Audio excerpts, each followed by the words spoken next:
Welcome TG5 speed news. మాజీ మంత్రి ఎర్రబెల్లి దయాకర్ రావు రైతుల సమస్యలపై తీవ్ర ఆందోళన వ్యక్తం చేశారు. వరంగల్ జిల్లా రాయపర్తిలో రైతులు చేపట్టిన ధర్నాలో పాల్గొని వారికి మద్దతు తెలిపారు. మొక్కజొన్న, వరి ధాన్యం కొనుగోళ్లలో ఆలస్యం కారణంగా రైతులు తీవ్ర ఇబ్బందులు ఎదుర్కొంటున్నారని అన్నారు.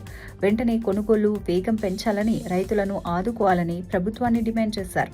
రైతులు అరిగోస పడుతున్నారని, వారి కష్టాలను ప్రభుత్వం గుర్తించాల్సిన అవసరం ఉందని తెలిపారు. జాతీయ రహదారిపై రైతులు ధర్నా చేపట్టడంతో భారీగా ట్రాఫిక్ జామ్ ఏర్పడింది. వాహనదారులు తీవ్ర ఇబ్బందులు ఎదుర్కొన్నారు. సమస్యలు పరిష్కరించకపోతే ఉద్యమాలు మరింత ఉధృతమయ్యే అవకాశం ఉందని హెచ్చరించారు. రైతుల పట్ల ప్రభుత్వం బాధ్యతగా వ్యవహరించాలని సూచించారు. ఈ ఘటన ప్రాంతంలో ఉద్రిక్తతకు దారితీసింది. తెలంగాణ ఉద్యమ సమయంలో ఆస్తులు అమ్ముకొని పోరాడిన కార్యకర్తలకు ఇప్పుడు పార్టీలో గుర్తింపు లేదని అన్నారు. అధికారం వచ్చిన తర్వాత కేసీఆర్లో మార్పు వచ్చిందని విమర్శించారు. గతంలో ఉన్న మమకారం, అనుబంధం ఇప్పుడు కనిపించడం లేదని పేర్కొన్నారు. ఇప్పుడు కేసీఆర్ పూర్తిగా మారిపోయారని, మరబొమ్మలా వ్యవహరిస్తున్నారని వ్యాఖ్యానించారు. ప్రజలు తప్పు చేశారని చెప్పటం సరైంది కాదని అన్నారు.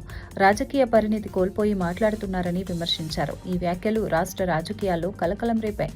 పార్టీ అంతర్గత పరిస్థితులపై కూడా చర్చకు దారితీశాయి. ఈ పరిణామం బీఆర్ఎస్లో భవిష్యత్ రాజకీయాలకు ప్రభావం చూపే అవకాశం ఉందని విశ్లేషకులు భావిస్తున్నారు. నాకు నిజంగా మంచిగానే ఎందుకు తెలుసా, ఆనాడు ఉద్యమకారులను ఇబ్బంది పెడుతుంటే నేను ఇంకా గట్టిగా మాట్లాడలేదు. ఆనాడు మీకు జరిగింది, ఇవాళ నాకు జరిగింది. కొత్తేం లేదు. కేసీఆర్ కోసం, టీఆర్ఎస్ పార్టీ కోసం, ఆనాడు తెలంగాణ ఉద్యమం కోసం ఇండ్లు అమ్ముకొని, భూములు అమ్ముకొని, ప్రతి ఊర్లో టీఆర్ఎస్ కండువా వేసుకొని పోరాటం చేసినటువంటి కార్యకర్తలు ఎక్కడున్నారు? Andhra Pradesh governor justice yes Abdul Nazir అస్వస్థతకు గురై ఆసుపత్రిలో చేరారు. తెల్లవారుజామున ఆకస్మికంగా తీవ్ర కడుపు నొప్పితో బాధపడడంతో వెంటనే తాడేపల్లి మణిపాల్ ఆసుపత్రికి తరలించారు. వైద్యులు ఆయనకు అవసరమైన చికిత్స అందిస్తున్నారు. గవర్నర్ ఆరోగ్య పరిస్థితిని పర్యవేక్షిస్తూ ప్రత్యేక వైద్య బృందం సేవలందిస్తోంది. ప్రస్తుతం పరిస్థితి నిలకడగా ఉందని వైద్యులు తెలిపారు. ఈ వార్త తెలియడంతో రాజకీయ నాయకులు, అధికారులు గవర్నర్ ఆరోగ్యం గురించి ఆరా తీస్తున్నారు. అవసరమైన అన్ని జాగ్రత్తలు తీసుకుంటున్నామని ఆసుపత్రి వర్గాలు పేర్కొన్నాయి. గవర్నర్ త్వరగా కోలుకోవాలని పలువురు ఆకాంక్షిస్తున్నారు.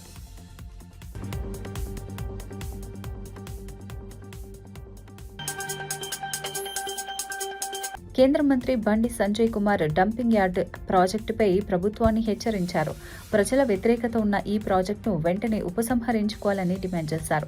స్థానిక ప్రజలు తీవ్రంగా వ్యతిరేకిస్తున్నారని తెలిపారు. ఆలస్యం చేస్తే పెద్ద ఎత్తున ఆందోళనలు జరిగే అవకాశం ఉందని హెచ్చరించారు. ప్రజల అభిప్రాయాలను గౌరవించకుండా ముందుకు వెళ్లడం సరికాదన్నారు. ఈ అంశం తెలంగాణలో రాజకీయ చర్చగా మారింది. వివిధ రాజకీయ పార్టీలు కూడా ఈ విషయంలో స్పందిస్తున్నాయి. ప్రభుత్వం వెంటనే స్పందించి సమస్యను పరిష్కరించాలని కోరారు. మీ ఇండ్ల మీదకి వస్తాం, మీ ఇండ్ల ముందు ధర్నాలు చేస్తాం. ఇలా చెత్త కుప్పలు తీసుకొచ్చి, చచ్చిపోయిన పందులను, కుక్కలు తీసుకొచ్చి మీ ఇండ్ల ముందు వేసి కూడా నిరసన చేస్తాం. డంపింగ్ యార్డ్లో పోలికేసి కట్టేసి ఇలా ముక్కులు మొత్తం చేతులు కట్టేసి పెడితే అప్పుడు మీకు దాని బాధ తెలుస్తుంది. నేను ఒక్కొని కొట్టాడుకుంటే ఏమైతే మీరు మీ ఇండ్ల మీదకి వస్తాం, మీ ఇండ్ల ముందు ధర్నాలు చేస్తాం.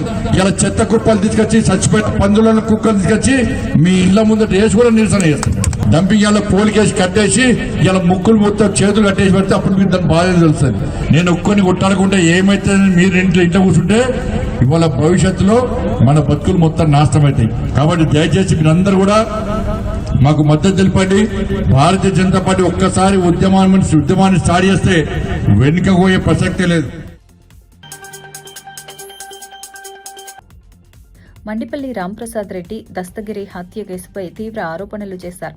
వైఎస్సార్సీపీ నాయకుల అండదండలతో దస్తగిరి వందలాది భూ సెటిల్మెంట్లు నిర్వహించారని పేర్కొన్నారు. మాజీ ఎమ్మెల్యే రవీంద్రనాథ్ రెడ్డి బినామీగా ఉన్న దస్తగిరి ఇంట్లో వందల కోట్ల విలువైన ఆస్తుల పత్రాలు లభ్యమయ్యాయని తెలిపారు. ఈ హత్య జగన్ కనుసన్నల్లోనే జరిగిందని ఆరోపించారు.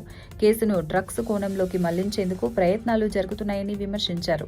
నిందితులను తప్పించేందుకు కుట్ర జరుగుతోందని అన్నారు. ఈ కేసులో ఎవరిని వదిలే ప్రసక్తే లేదని స్పష్టం చేశారు.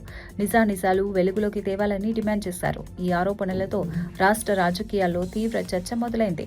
పోలీసులు పారదర్శకంగా దర్యాప్తు చేయాలని ప్రజలు కోరుతున్నారు. ఈ కేసు మరింత ముదిరే అవకాశం ఉంది.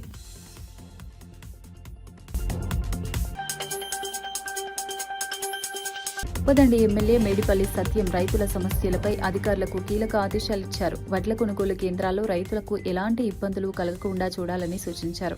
నియోజకవర్గంలోని పలు గ్రామాల్లో ఆయన కొనుగోలు కేంద్రాలను ప్రారంభించారు. రైతులు కష్టపడి పండించిన పంటను దళారులకు అమ్మి మోసపోవద్దని హెచ్చరించారు. ప్రభుత్వం ఏర్పాటు చేసిన కేంద్రాల ద్వారా సరైన ధర పొందాలని సూచించారు. అనంతరం లబ్ధిదారులకు కళ్యాణ లక్ష్మి చెక్కులు పంపిణీ చేశారు. దివ్యాంగులకు 3 చక్రాల వాహనాలను అందజేశారు. సంక్షేమ పథకాలు ప్రజలకు చేరేలా చర్యలు తీసుకుంటున్నామని తెలిపారు. రైతుల సంక్షేమం కోసం ప్రభుత్వం కట్టుబడి ఉందని చెప్పారు. హైకోర్టు ఆదేశాల మేరకు జీహెచ్ఎంసీ అధికారులు ఫుట్పాత్ ఆక్రమణలపై ప్రత్యేక డ్రైవ్ చేపట్టారు. ఎస్ఆర్ నగర్ పరిధిలో అక్రమంగా ఫుట్పాత్లను ఆక్రమించిన వారిపై కఠిన చర్యలు తీసుకున్నారు. పోలీసు బందోబస్తు మధ్య ఎస్ఆర్ నగర్ పోలీస్ స్టేషన్ నుంచి బీకేగూడ చౌరస్తా వరకు కూల్చివేతలను నిర్వహించారు. ప్రజలకు ఇబ్బందులు కలిగిస్తున్న ఆక్రమణలను తొలగించడం లక్ష్యంగా ఈ డ్రైవ్ కొనసాగుతోంది. అధికారులు ముందస్తు నోటీసులు ఇచ్చిన తర్వాతే చర్యలు తీసుకున్నామని తెలిపారు. ఫుట్పాత్లను స్వేచ్ఛగా వినియోగించుకునేలా చేయడం కోసం ఈ చర్యలు చేపట్టామని చెప్పారు. ట్రాఫిక్ సమస్యలు తగ్గించడంలో ఇది ఉపయోగపడుతుందని పేర్కొన్నారు.